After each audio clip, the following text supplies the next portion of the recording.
I know all your tricks. And you're going to fall for them. So you think you can get me? Any minute I want. You're conceited. But attractive. Now, let me Shut tell you... up. Kiss me.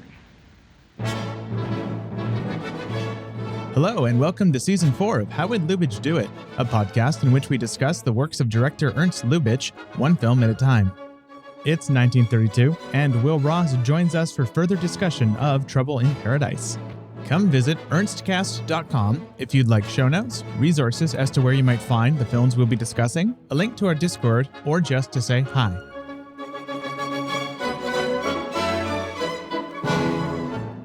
Hello, everyone. We are back for the second half of our Trouble in Paradise episode. We're here with Willa Ross, returning guest. It's your fourth episode on the show, about our 80th episode recording together on the film formerly Brand. I'm going to call it a Brand now. Welcome back. And this was one of the films that you demanded. I asked you, what do you want from the season? You were like, I'll take Trouble in Paradise unless you get someone more famous.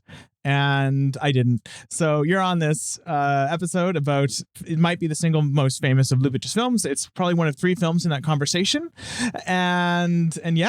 So what, aside from the fact that this is one of the most famous, beloved romantic comedies in all of film history, why'd you want to do Trouble in Paradise of all the movies?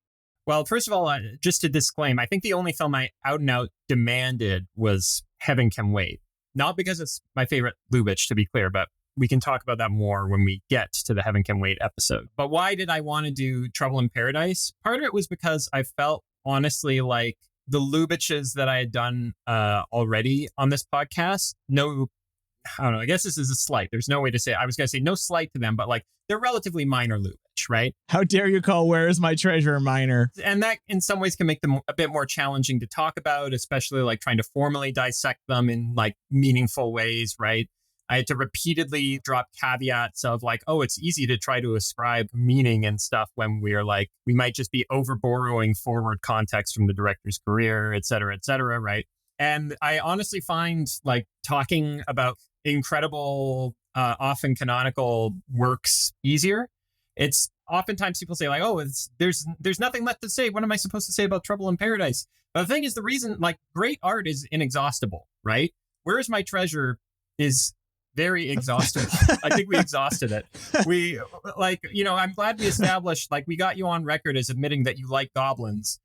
There's a reason there's no part 2 of the Where's My Treasure episode, but Trouble in Paradise, it's just like attractive to me, not because it's not even top 5 Lubitsch for me, which is obviously, that's not a slight, but it's just so acclaimed and like so spoken about. And like, it's the closest, as you mentioned in your episode with Tanya, to being considered a quintessential Lubitsch, although arguably a couple of his others in the last couple decades have been like kind of running closer to that position. And it just makes it so that like I have something that like I can just pull almost any moment, no matter how talked about it is, and find something new to dig into, right? It's really rare in my experience. I don't know, maybe I'm just a slave to the collective determinations of canon. I have no independent thinking of my own, but it tends to be the case that when a film is very heavily acclaimed, that whether it deserves that degree of acclaim or not, like canon level acclaimed, I'm talking, right? Whether it deserves that degree of acclaim or not, there is typically a lot of density of things to talk about and to dissect about it. And so I just wanted to get off. I didn't want to just get off. I just wanted to get off the challenge train, right? I just wanted to do something a little bit easier and a little bit breezy and fun. And Trouble in Paradise is nothing if not a very breezy, very fun movie. In fact, to such a degree that like I think I would say that's like part of why it doesn't quite hit my top 5, right? Where it's just not quite as humanely invested in its characters as Lubitsch's absolute best top tier work. But I think it's still a great movie, and it's just fun to talk about. It's always fun to throw on. It just whooshes by, even irrespective of its relatively short runtime. Yeah. Trouble in Paradise was one of the films that as I was getting into Lubitsch initially, it was always one of the films that I felt, I don't quite see why this is so feted as his greatest work by so many people. And I think over the past few months. I've probably watched it 4 times in the past few months to record these episodes and for other reasons, teaching classes on the movie. It's really opened up for me. And at this point, I hold it in as high esteem as any other Lubitsch practically now. And there is so much in it, in the rhythm of the film. And the film is almost seduction in film form for me, where it is so swooning and it is so simultaneously offhanded in its swooning. It manages to be both sincerely just romantic and erotic, while also throwing wrenches into all of those ideas constantly. I don't know how it pulls that off quite.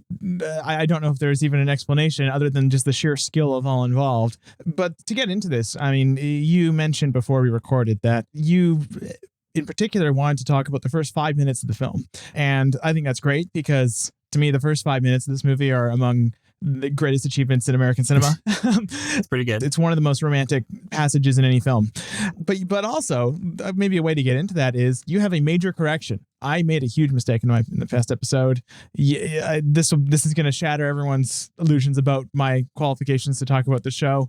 What did we get wrong, Will? This is going to destroy the fabric of our old conversation. Listen, buddy. You can sarcastically downplay this all you want, but we are on the Film Formally imprint. We get this stuff right around here. We take this stuff. So when you call what is clearly a tenor-voiced garbage man a soprano, listen, I can't let it stand. I can't let it go uncorrected. And I can't even just do a passing correction. We have to apologize to the listeners. So on behalf of both of us, I'm sorry, everyone. There's all these words flying around. When you talk music, there's so many words flying around. Baritone, alto, soprano, tenor, meter. Who can remember all those words? If I screw up sometime and say a baritone is below a tenor, what's that line that all the people who have to apologize for things say? This isn't easy, and I'm going to learn to grow and become a better person. Right. All right. So tell us about the first 5 minutes. The film, as we mentioned in the last episode, starts with this tenor garbage man. So I think for this episode, it's part 2 of talking about Trouble in Paradise. And beyond that, I think it's just reasonable to assume that everyone listening is decently familiar with Trouble in Paradise. I'm not saying every beat, scene for scene or anything like that, but I'm going to assume the general plot. So I don't have to recap things. Devin and Tanya did a good job, I think, of going over it and what's intoxicating and interesting and fun about the narrative last episode. And if you haven't seen Trouble in Paradise by now, then you have, odd podcast listening habits, and that's okay. But I am nonetheless making that assumption. So everyone who hasn't seen it, buckle up. One of my favorite ways to start formally dissecting any film is to ask, how does this movie teach us to watch it? Devin and I both talk about this a lot. When we make work together, this is a foremost consideration for us, especially in the first half of whatever movie we happen to be making together. How does the movie teach us to watch it? Because with any movie, you would hope that there's something that makes it stand apart from other movies, right? Something that makes it a unique experience. And that's great. But because it's a unique experience, the audience is going to have to learn on the go somewhat. And sometimes movies teach us to watch them just by expecting us to do all the legwork, right? And that's fine. There's nothing wrong with that. It's a specific kind of movie, and there are drawbacks to doing that, but it allows you to get away with going farther with certain things on the other hand, right? It's a trade-off of accessibility versus getting to get a bit more extreme with whatever experimentation you're doing. But in any case, Trouble in Paradise does not have the problem of not teaching us how to watch it. And the opening minutes, I think, are a great case study in this idea in a lot of ways, and a really complicated case study that I'm not going to, again, be able to exhaust just from how I talk about it here. But here's my general take on it. So we've got the opening handful of shots showing the Venice gondolier dumping trash onto the gondola and singing in a beautiful tenor voice. And I think the meaning of this opening moment is decently straightforward, right? Which is that no matter how elegant and refined the behavior and the environment may be, trash is trash, right? I think it's not a coincidence that the next time we see a gondola a few minutes later, it has Miriam Hopkins in it, lying down, not just sitting in the gondola, but lying in it, deliberately visually echoing the trash that we saw in the first gondola, right? I think the people in this movie, Lubitsch considers to be bad people. He thinks, basically he's saying they're trash, right? I know that you, Devin, don't think this movie is cynical.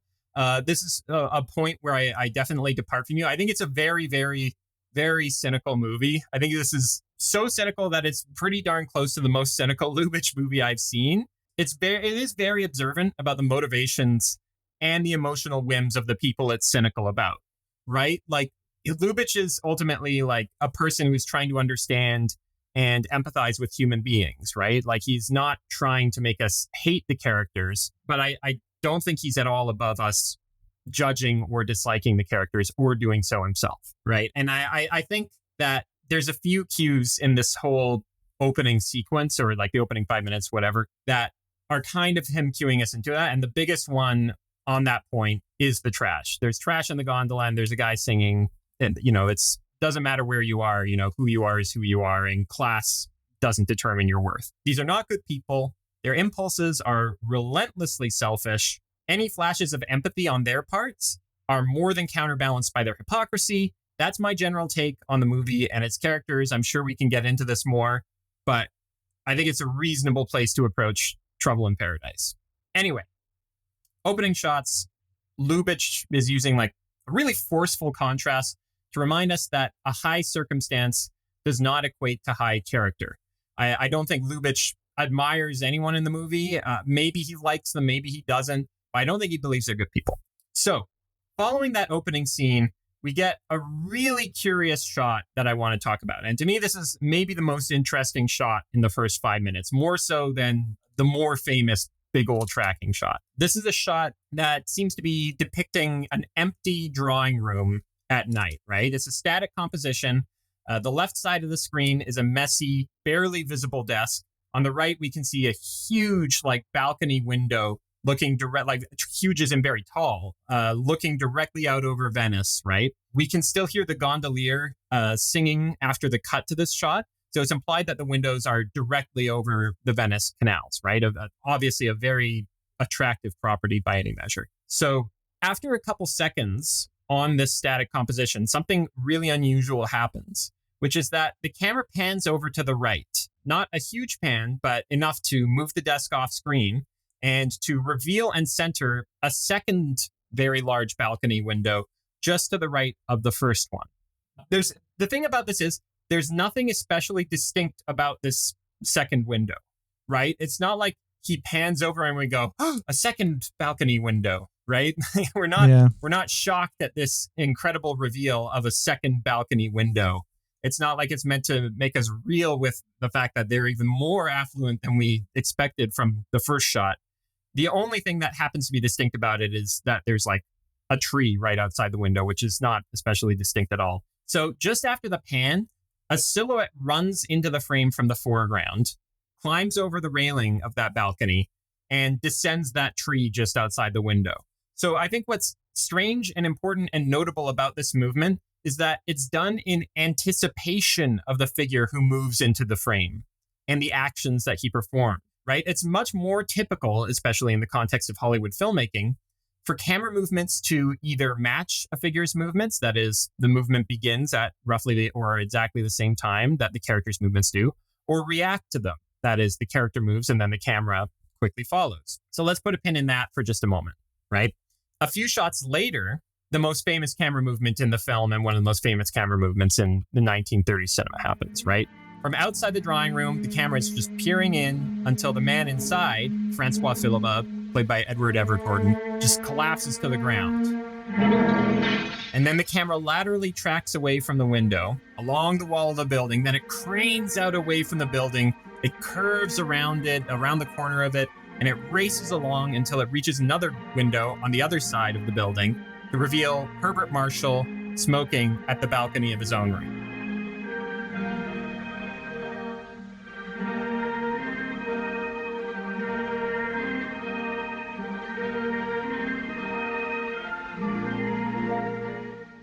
I should mention it's all stitched together by some exquisite model work.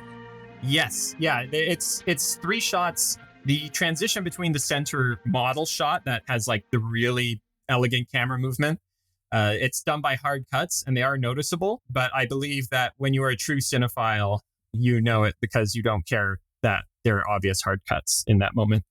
Let's get into why, because, we'll consider all of these three beats together. What do they have in common, right? The garbage man and the weird pan to the right from inside the drawing room, and then this huge move. What do all three of these beats have in common, right? I'd say that they all carry a strong implication of authorial observation and comment, right? The trash gondolier is an obviously symbolic moment, right? It's one of those moments in a work of art where you go like, okay, that is a symbol being placed there by the person who made this. Like, it's not like it's seamlessly integrated into your expectations of how the movie will play out. And it holds no real implications on the film's narrative. It's probably the only moment of the film that you could say that about, where there are zero implications on the film's narrative. Even the singing radio ad does somewhat advance the narrative. The unusual pan in the dark drawing room heavily suggests that the film is ahead of its own characters, right? That it knows their moves before they do. In other words, the camera or the film or Lubitsch, or whatever term you want to use for this authorial presence, this authorial presence is willing to follow its own impulses. And that implication's solidified further by like that long tracking shot around the building, right? It's a shot that has no movement or action motivating it whatsoever. It simply implies a voyeuristic authorial presence that knows where it wants to go, why, and who is interesting to it when it gets there. There's a storytelling function to the shot, which is to show that it's in the same building. But I think it would be a mistake to suggest that the shot is just, this is just a formally economic means of establishing that the two rooms are in the same building. It would be totally in keeping with Lubitsch's style to, here's an example I just cooked up. I'm not saying this is what Lubitsch would do, but you could follow the two prostitutes who knock on Philippa's door and walk away from his room. Those are his business associates. Business associates. Right, yeah. The two business associates who knock on Philippa's door and walk away from the room. You could have the camera kind of pan to follow them and then have a waiter walk by, and the camera then just pans to decide to follow him, and it follows him down the hall in another direction, and then cut to that waiter arriving at Herbert Marshall's suite door and knocking on it. That would take as much or less time easily, and it would follow Hollywood conventions of centering visual storytelling around character movements and decisions. And it would probably incur significantly less production expenses. Yes. On a production that was already not one of Lubitsch's most opulent. The shot calls a lot of attention to itself and its own movement. And given Lubitsch's general economy of style, I think we have to understand this, partly at least, as a deliberate insistence on an outside perspective. Not only Lubitsch's perspective, but on our own perspective on the proceedings. I think it's, along with a lot of his other devices, somewhat of a distancing effect where he's encouraging us to consider these characters from the outside, right? To really be aware of the satirical implications of the film. And that shot, before we jump off into discussion, I just want to note, because I enjoy this for fun, that the shot's schema is echoed and partly reversed later in the film after after his thief character gets found out by Philippa, by Everett Horton. The camera looks at the thief, right, Marshall, standing at the window of Calais' bedroom. And then it tracks over to the next window as he leaves the room, and then it cranes down to a lower floor window where Adolf is sitting waiting. So it's a reversal of the earlier shot's dynamic, right? That time, we started on Philippa, on Horton, victimized but not knowing yet, then moved to another room to show Marshall, the guy who did it, staring out the window, the deed having been done, right? And this time we start on Marshall, and he's been exposed but doesn't know it yet. Then we move to another room to show Adolf, who is armed with everything he needs to humiliate and evict Marshall. Obviously, Marshall, being a much sharper man than Horton's character, gets out of it a little more elegantly. So that's my general take and on the opening minutes of Trouble in Paradise. And I think it's effective both because it does a great job setting an aloof comic tone for the film, which I think it's fair. I think we can agree on that. That's the film's overriding tonal register, right? And it's a way for Lubitsch to give himself significant freedom to comment on the proceedings as an author, right? He's giving himself freedom to do things that make us aware of his presence. You know, you think of all the unusual cutaways, the wipe edit montages of yes, madam, no, madam, yes, Mr. LaSalle, no, Mr. LaSalle, and so on and so forth. Things that I'm sure we'll get to talking about at least a few of them over the course of this recording. But in any case, what I'm saying here is like the Lubitsch touch, it's a phrase I'm like, I almost regret even bringing it up in earlier recordings because it's something you can define 1,000 different ways and every one of those ways will be valid. But to me, I'm going to bring it up here because I think I have a bit of a theory of the case. The reason the term the Lubitsch touch exists is because audiences could detect a clear, forcefully authorial presence that rather than just functionally capturing a narrative by adhering its presentation, the presentation of the narrative to the plot progression and character beats, rather than that, that authorial presence has its own agenda for what it wanted to see and how it wanted to show that to you, and it wasn't afraid to remind you that it existed, right?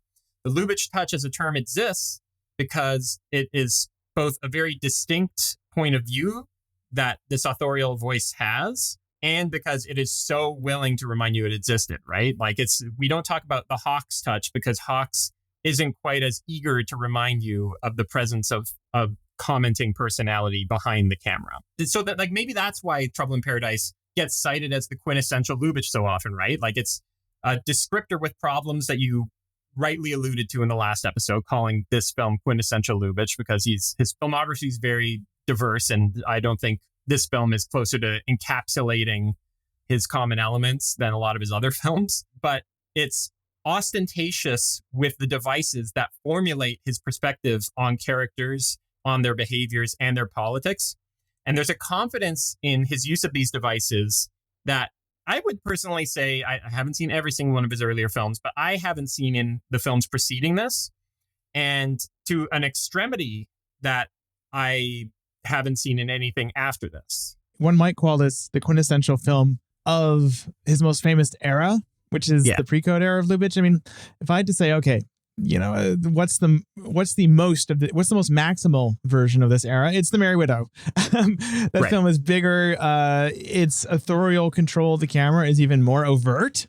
But it's also bawdier and doesn't have that ineffable balance of this film. The Merry Widow is a bit more overtly goofy with cartoon characters, and this film is a little more restrained and has that kind of slight butterflies in your stomach swooning effect. And I do think that that's another element of why that dolly shot works so well. A more prosaic economical shot wouldn't have the same feeling of a sweep. Like there's just a dynamism to that movement, right? Where it's so fast, it's so large scale, even though it's a model, it feels large scale. It suddenly feels like we're in this wonderful fantasy in a way that, going from room to room might not achieve. You can achieve it through other means, but this is one means through which to achieve it. I do want to register my disagreement with your reading of the film as cynical. I don't see it as cynical.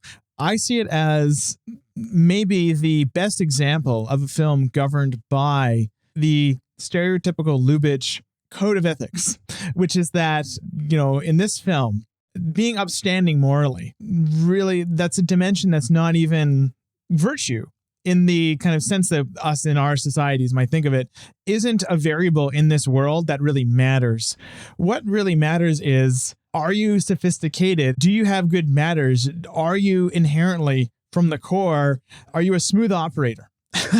Right? And the degree to which you're a smooth operator, like I love the scene with Charles Ruggles plays one of Collet's suitors as he tries to help her find her lost purse. And she goes into the dame's bathroom and he follows her and he gets shooed out. And he's embarrassed when he's out. He's like, he has a look on his face like, okay, he's trying to hide his embarrassment. And I love that as a piece of character building because it shows that deep down, this man is not sophisticated. He is an unsophisticated person who hasn't fully internalized the manners of the societies he's in, who is pretending to be. And as soon as he panics, that all falls away. When Gustav panics, he doesn't panic. Gustav doesn't panic. He, in every single situation, upholds not a stiff upper lip, but he upholds his sophisticated core.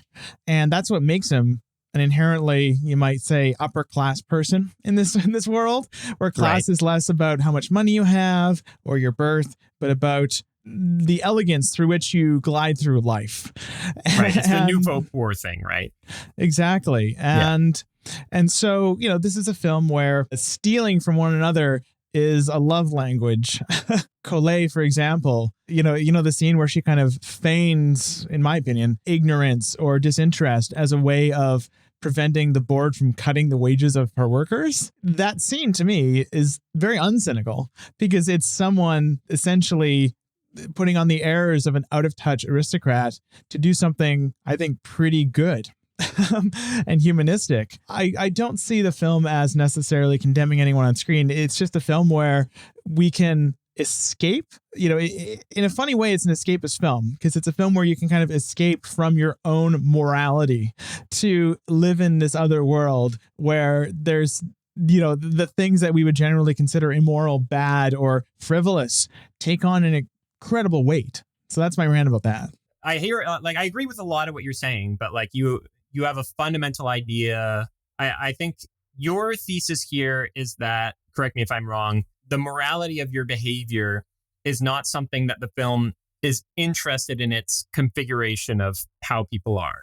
In the movie's configuration, sophistication is merit, not moral behavior, right? So sophistication, elegance, the airs you put on successfully, that's what dictates how, in the film's twisted world, heroic you are. First of all, I think that what you're describing is just another kind of cynicism. To be completely honest, I think showing up this is personally what I think Lubitsch is not quite doing. I think showing a bunch of rich people and saying it's okay if they're all terrible, it's okay if they all have if they're all too rich or if they treat people poorly. But Gaston and Lily aren't rich. They're coded as middle class, which I find very interesting. They're coded as a workaday couple. Despite being thieves, they are, how are we introduced to their domestic life? They're both doing the thing that you do as a kind of idle married couple, which is they're just reading newspapers in their slightly undersized apartment. Yeah, no, it's true. And I'm not saying that richness is what makes these people bad in Lubitsch's view, because I don't think that's the case, right? But I think that the idea that these people's behavior and whether it's moral or not, this movie doesn't care about that. I think that's a fundamentally cynical position for a movie. I think that's even more cynical than how cynical I think the film is. If by cynical you mean terrifically romantic. Well, this gets at what I'm talking about right here, here's Devin, where I feel that your mistake is, right? That sounds very condescending, but I agree that the film shows the romance between these people. I agree that it shows the eroticism and the attraction and the enjoyment of their behavior as sophisticates, as thieves, doing all these things that are signifiers of class outside of their financial position and so on. I agree that Lubitsch is acknowledging this love language, as you very rightly put it, and that he is both depicting and to some degree expressing the romance of this. He's not denying these things exist, but I think that's not quite the same thing as saying that Lubitsch is therefore letting these characters totally morally off the hook, right? I think that, for instance, the board fees issue is more a demonstration of her flightiness and hypocrisy than it is of a real consistent moral impulse, right? Lubitsch is not trying to depict these people as purely avaristic, as just outright evil, I think. I think he's just depicting them as deeply, deeply flawed and ultimately not good people. And I think there's a key moment in the movie that problematizes your perspective here, which is when the Trotskyite comes to tell her, you spent how much on a bag in this economy? So you lost the handbag, madame. Yes, And it had diamonds in the back. yes, And diamonds in the front. yes. Diamonds all over. Well, have you found it? No! But let me tell you, any woman who spends a fortune in times like this for a handbag, phooey, phooey, and phooey. Phooey on you, right? His phooey is worse than his bite. And of course, I mean, it's he's a character who just came back in time from the Notchka to step into this, right? Because he's an avowed ideologist who is completely toothless, right? And obviously Lubitsch is having his way there. But if there's a through line politically in Lubitsch's films, it's that people who are idealistic or highly ideological, they might be correct, but that ultimately there's still people like the people who they're criticizing, and they won't have the guts or the selflessness or whatever you want to say to really follow through with their ideological positions. That is that obviously we're meant to some extent, like laugh at this Trotskyite and his ideas, but I don't think we're meant to necessarily consider him as wrong. Lubitsch, I think, is very deliberately bringing this idea of extreme consumption in the midst of a depression. And he refers to this depression in multiple instances in contrast to the relative affluence that we see on screen. I think Lubitsch is bringing this into the fold deliberately to remind us that these people's lifestyles might not be fair. Is that fair to say? I feel like our arguments are perpendicular to one another, right? Where kind of what I'm arguing is whether or not their lifestyles are fair, or whether or not the morality, whether that's, you know, on a wider economic level or on an interpersonal level, that's so tangential to what the movie is even concerned with to me. For example, I made the argument that by feigning aloofness, that Collet is, you know, actually preserving her workers' wages. I don't think that the preservation of the workers' wages is actually the main takeaway of that scene. The main takeaway of that scene is that Collet is very willing to play a part to get her way. Right? You know, that's the main takeaway. She does that repeatedly. I mean, she does that with the safe later in the film. She does that when she's hiring Gaston. She has a way of using the way people see her to manipulate situations to her advantage. And to me, it isn't necessarily the gifting of, or the, you know, you can say the preservation of the workers' wages. That isn't what makes her in this world someone to admire. It's her wiliness that she conceals that makes her someone to admire, which maybe that's cynical. Maybe that's actually a cynical ideal, but you know what? What can you do? Because I think, like, my position is that he's like, he has his cake and eats it too, right? And yes. That's like, to me, he absolutely does. No arguments there. Yeah.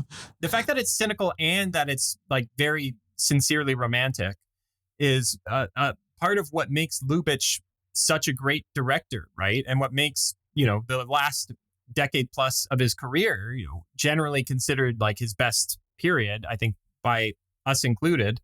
What makes it so great is that he's completely willing to offer these absolutely scathing political positions on things and like on people's selfishness and their unwillingness to commit to ideologies and things like this, while also very deeply recognizing that everyone is just a human being and that most of us have pretty similar foibles at bottom, right? Sometimes he does that less cynically, and sometimes he does that more cynically. And I think the fact that in Trouble in Paradise, he does it so cynically that the sentimental element of the moral component going on here, it's a bit of word salad I'm dropping here. I think he's doing it so cynically in Trouble in Paradise that it almost doesn't register as cynicism, right? It almost registers as like nihilism. You know what I mean? But I don't think it quite is. I don't think it tips over into that. That's what Krakauer accused Lubitsch of. Yeah. You can make that argument, right? It's an arguable position. Yeah. I just think that's what makes his work great and so interesting. And I feel like in a couple of my episodes here, I've really pushed talking about the political elements of these films. And it's not because I'm obsessed with political readings of films. In fact, I'd say it's generally speaking one of the major components of like academic or what have you readings of films that I'm less immediately interested in. But because I think it's really important to consider that these films deal with really political subject matter, right? They're dealing with like class mobility in the midst of like an economic crisis, or they're dealing with like monarchical systems and their sustainability or their corruption or what have you, or they're dealing with, you know, like the idea of like communism's sustainability or capitalism's, or I think they're really political. And I think Trouble in Paradise should be read partly as political too, given its context and given its subject matter, and especially given the very beginning of the film with the garbage man. And I think that if we're going to read Trouble in Paradise, at least partly as a political text, I feel like it's hard to escape the conclusion that it's a cynical film on some level. I didn't mean for this to become so much of the recording. I'm sorry. But I think it's like, it was the point that you discussed with Tanya that I most strongly disagreed with. I wonder if it's a difference between it being textually cynical versus having a cynical feeling. Mm-hmm. Yeah, that I hear you. It's a fun ass film. Well, it's not just fun, but it's a very it's just an expressive movie, and a movie where the emotions felt by the characters are so well attuned to what the camera's doing and that sort of thing, and what the music's doing. I mean, one could also, we talked about this with Leah Jacobs, about Lubitsch's incredibly sophisticated use of music in this film, where it feels like he's translated the lessons he learned by making all those darn musicals into a non-musical form. But what he's done is he's essentially applied musical rhythms to dialogue scenes, which almost no one else was doing at the time. It is very easy to overlook now, looking back, how unusual the use of music during dialogue scenes in this movie is. Yeah. I mean, you have that opening scene where throughout you have this, I don't know what the tune is. It's probably a famous, it's probably a traditional tune. The Venice theme, we might call it, the dun, dun, dun, dun. That's laced throughout the dialogue scenes. And then later on you have the plotting theme for the two suitors that guides the rhythms of their scenes. In a more conventional film of this era, you might have a button at the start of the scene that does like dun dun dun, and then you have dialogue that's just dialogue, no background score. But in this, the background score becomes the foreground. It becomes as prominent as the dialogue in a lot of occasions. I mean, I attribute a fair amount of when people say like this is his most stylish film to that gesture, that kind of combination of camera movement with really dynamic framing, with very purposeful use of music and rhythm. And the way all three of those combine is just like beguiling in so many ways.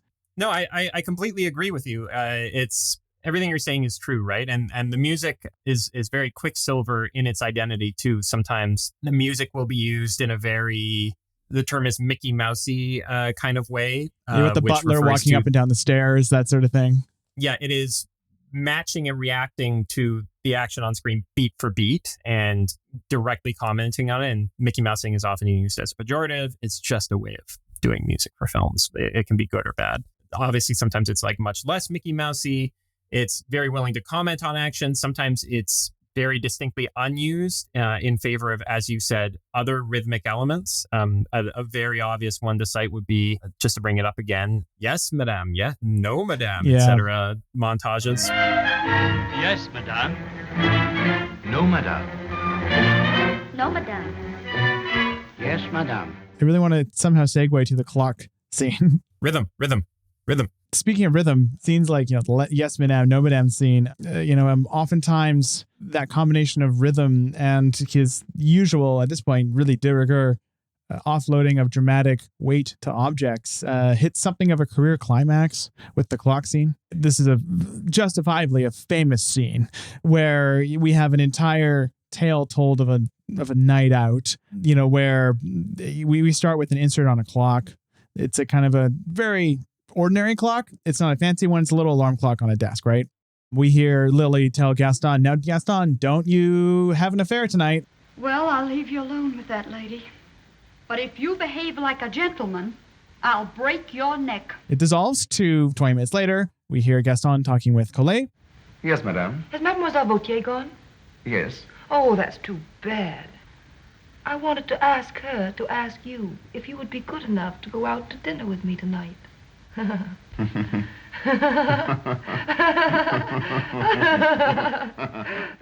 And so the rest of the scene is this escalating little romantic play between the two.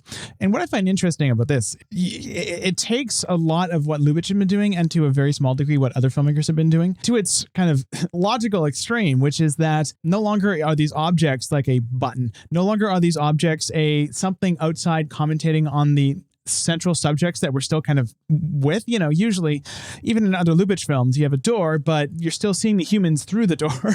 You have an object, but you cut back to the human eventually. Here you never do. The clocks are expressing nearly all of the dramatic action of the scene. They are the information they're conveying, not only from the time, but from where the clock is, the specific design of the clock. I mean, the biggest rupture in the scene occurs when they go downstairs and we dissolve from the alarm clock to a much fancier Art Deco clock.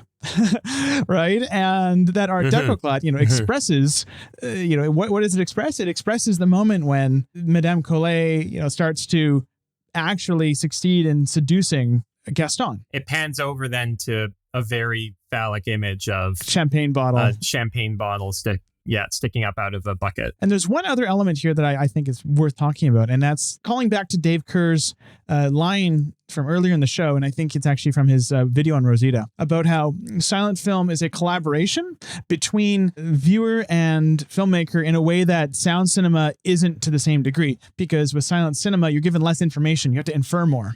And this scene feels like an inversion of that, where, instead of the collaboration being we can see them talking, but we can't hear them.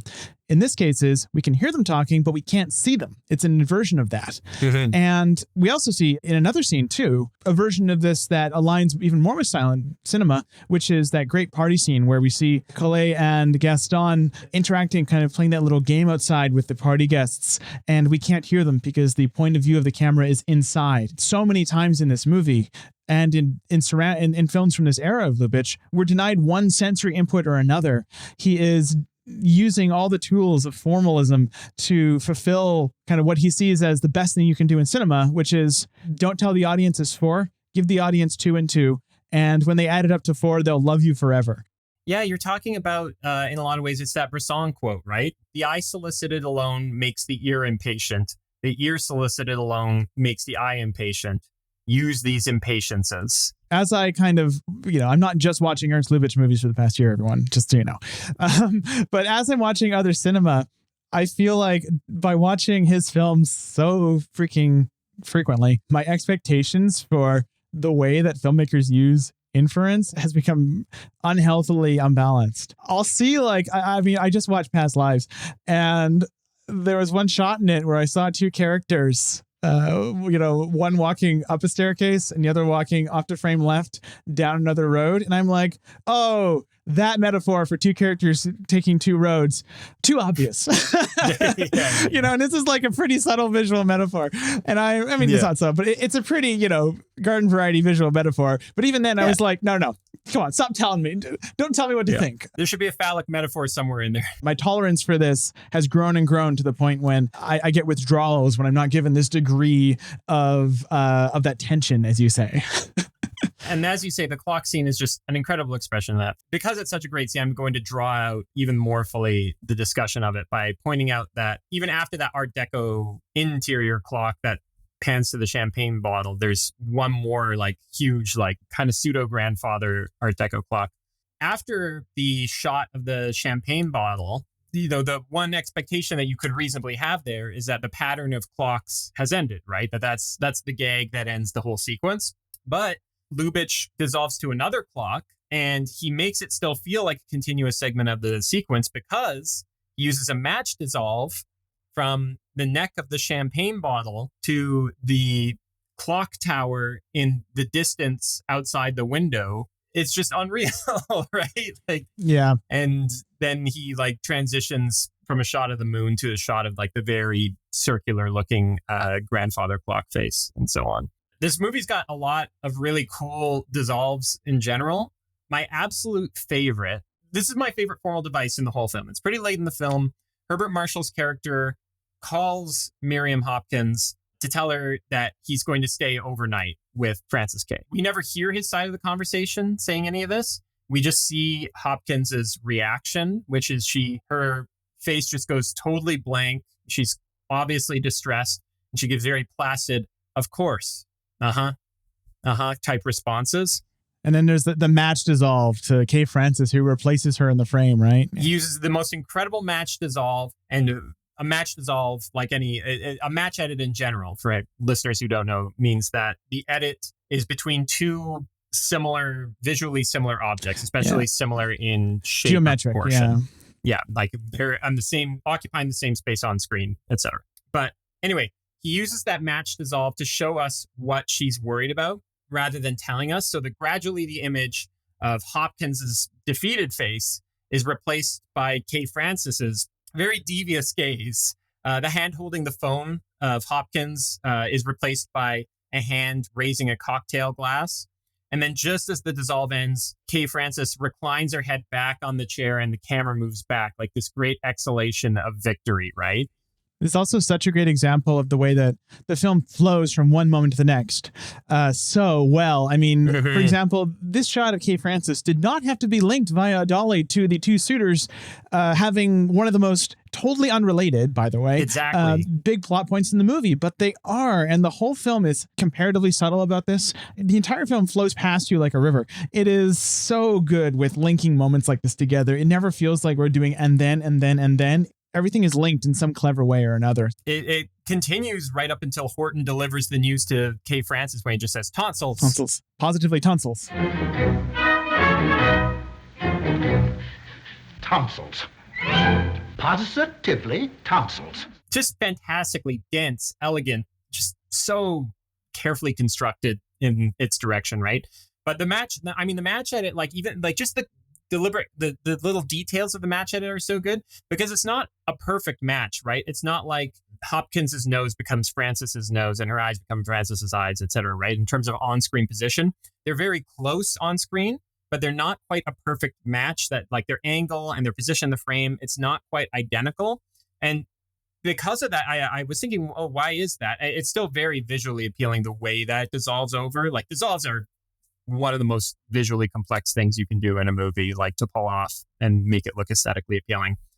But I realized that the reason why Lubitsch is doing is because if he made it an exact match, then it would suggest that Hopkins is maybe becoming Francis, or that he was suggesting that the two are one of the same. But all he's trying to do is saying that, no, Francis, her character, is replacing Hopkins's character. It's so nuanced and precise in how he does it, right? And he's already proven with other match cuts, including like the Clock Tower one, that he's very capable of getting it exactly identical, like putting things in the exact right place in the frame to make the dissolve just an almost dead-on match, right? Yeah, it's just amazing. I wish I could build off that because I have a hard time pinning down my favorite formal moment in the film because there's so many good ones. Some days it's the clock. Some days it's the opening scene as a whole, or just that dolly shot. At other times it's the scene where Gaston and Colette more or less consummate their relationship, right? The scene where she finally kind of corners him, cajoles him into admitting the truth that he has feelings for her. They kiss. You know, they share that wonderful, like, tense chemistry where how they express their feelings is by trading dominant gestures, right? You know, I could fire you just like that. Monsieur Laval, I have a confession to make to you. You like me. In fact, you're crazy about me. But incidentally, I don't like you. I don't like you at all. And I wouldn't hesitate one instant to ruin your reputation. Like that. You wouldn't? No, I wouldn't. Like that? Like that. You have this incredible sequence where Colette kind of says aloud one of the many themes of the film, which is we have a long time, days, and it cuts to one reflection, months, it cuts to a different mirror, and then years, and it is two shadows on a bed. We have a long time ahead of us, Gaston. Weeks, months, years. And that you can isolate the two shadows on the bed, and that is one of the most suggestive images I've ever seen from the 30s cinema, and it's a very suggestive era. Early 30s at least. We weren't wanting for suggestive images. There's so many ways into this, and my feelings on this moment are less clear other than, wow, that is absolutely astonishing. But what the scene is doing is, aside from collapsing a whole lifetime of intimacy into a single moment, what it's doing is it's enunciating what Colette has to offer. What she has to offer is right there in the title. It's paradise, right? It's this stasis. He doesn't have to run anymore. He's safe here in this negative void space of a mansion that Hans Dreyer has built for us. As we cut from shot to shot, they get simpler and simpler, right? And that second is just two silhouettes on a bed, and that shot is mostly negative space. It's this promise of comfort. It's kind of that answer to that question of, what can money buy? Money can buy a void. A lot of sex. She's offering a void. She's offering a life away from those coded middle class, but also coded as thievery, troubles. Yeah, it's a highlight of his career, that moment. It's just wild. And then the phone scene comes right after. So maybe I'm just maybe I'm just licking up the fumes of the bedroom shadow moment when I say that one's my favorite. One little element, too, that I want to highlight here is how well Lubitsch hides his own construction of various scenes in the film. When I watch many of his films for the first time from this period especially, I'm always, as a cinematographer, I'm often just clocking subconsciously, okay, there's the master shot, then we're going to coverage, reverse, back to that same master. Is that the same master? Okay, it is. And with Lubitsch, every time I rewatch any of his films, I realize gradually how rarely he returns to coverage, for example. I mean, there's one scene in this where I realized that there's at least 3 more shots than I thought. And that's that first scene where Gaston enters Colet's bedroom and she finds him kind of gazing at her bed lovingly. And obviously the joke is that he's like pretending to only be interested in like, oh, this is a nice vintage bed, beautiful woodwork or whatever he says. But that's such a great example where we go from, Colet enters, we whip pan from her to Gaston. That's one shot. And then we cut to a medium shot of Colet. And then we cut to a wide of Gaston that looks similar to that shot we landed on of Gaston from at the end of the whip pan. But no, it's a different shot. And what do? We dolly in to a medium 2 shot. And then we cut back to Colet in yet another new setup. Every single time we've cut in this scene, it's been a totally new setup, but Lubitsch has done absolutely nothing to show off that fact. He is just tailoring. He's doing, the thing that we all credit John Ford with, rightfully, which is editing in camera. He is essentially constructing the scene not of, okay, let's get the coverage, let's get close-ups, let's design it in post. No, he is editing it before he sets foot on the film set, basically. It is astonishing how little attention it calls to itself in that context. Yeah, he's so, I'm really glad you brought that up, because as much as I made a point of talking about how at so many moments you're so aware of his presence in the camera, right? He's equally capable of becoming a very unassuming directorial presence, even as he's constantly formally modulating. Later in that same scene, you get a moment that's kind of on the other end of that spectrum, right? Where she goes to open her safe. And when that happens, there's, a fairly, again, unassuming looking shot. It's a medium shot from behind her, a little to her right. And the safe is just, it's half visible from the perspective of the camera, and you can't really see it too well behind her hands. And so as a result, it's just a little out of view of the audience who might be craning their necks to try to see it, right? Because they know exactly why Marshall is asking about it, right? And then at that moment, Lubitsch deploys a pan left to reveal that Marshall is right behind her, just peering over her shoulder very obviously, just like we are, right? And then that little gag of perspective is followed by a tight close-up on Francis's hands working the combination dial, followed by another of Marshall's hand miming the movements of unlocking the safe. There's 2 things that Lubitsch is doing here with this series of shots. One is he's ratcheting up the tension, partly by using more stylistically distinct and disruptive shots, which is like one of the absolute classic cinematic ways to build tension, is that you start interrupting the formal pattern of the shots that came before in order to push the audience off guard, et cetera, et cetera. But he's doing that and he's creating more momentum with it, but he's also using it completely within the stylistic and tonal register of the film to create these little comic moments, right?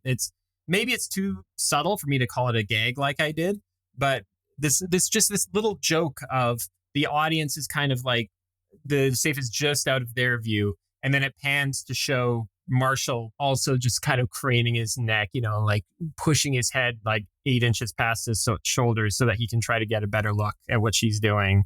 And similar to like the little mirroring shot of their 2 hands, right? Like the little miming thing, like just this little slightly comic beat. The last episode of How Would Lubitsch Do It that I listened to before recording this was the last season's finale with Bram. Eternal Love. Yeah. And don't worry, we all forgot about that movie already. One moment in it, I think you say, this podcast isn't interested in, passing judgment on whether these films are good or not. And you said that I internally thought like, I'm going to make the point of the Trouble in Paradise episode I do to pass judgment on whether the film is good or not. And the reason I bring up this moment, other than, further like contrasting his ability to, shift between different formal registers for very clear purposes, ultimately what I come out at is that he's doing all this stuff at once and he's doing it. And like, what can you say about this? Is that like, this is just really good.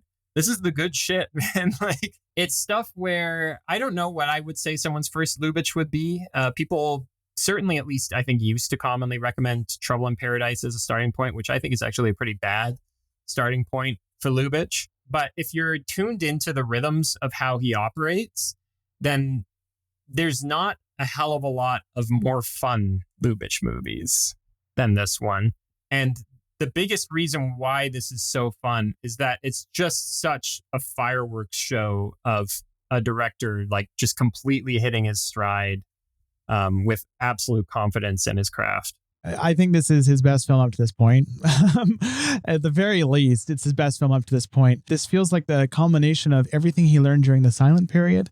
Feels like a culmination of everything he learned directing his 4 musicals in a row, with Maurice and Jeanette and in some configuration or another. To me, the most special films are the ones where I can tell they can only have been made by these people at this point in time, right? To me, that's the highest praise I can give any individual film, even if it's not a good movie. That's part of why we love The Treasure Planet, right? That's part of why we love Plan 9.